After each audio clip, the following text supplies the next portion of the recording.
இது மானாவாரி சோளம். மானாவாரி சோளம் மழை இல்லாமல் இப்படி கருகி இருக்கும் பாரு.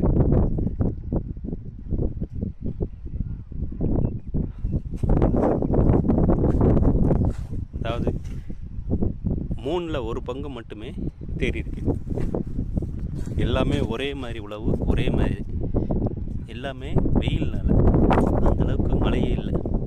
விதைச்ச ஒரு சில நாளில் மட்டும் மழை வராதுக்கடுத்து நம்மளோட காடு இருக்கிற பக்கம் மழையே இல்லை.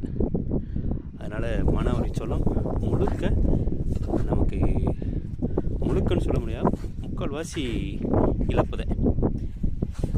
இல்லை நிறைய செத்துருச்சு. 1-2னா பரவாயில்ல, நிறைய செத்துருச்சு. இனி மழை பெஞ்சாலும் இதில் முளைச்சி வர்றது, இதில் மகசூல் கிடைக்கிறது மிக மிக மிக குறைவுது. இது இனி ஒரு வாரம் ஆச்சுன்னா இந்த செடியும் செத்துடும்.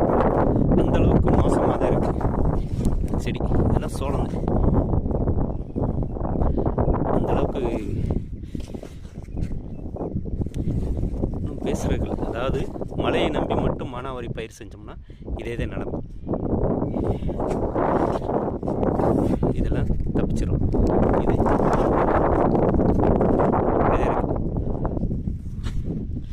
இருங்குச்சோளம்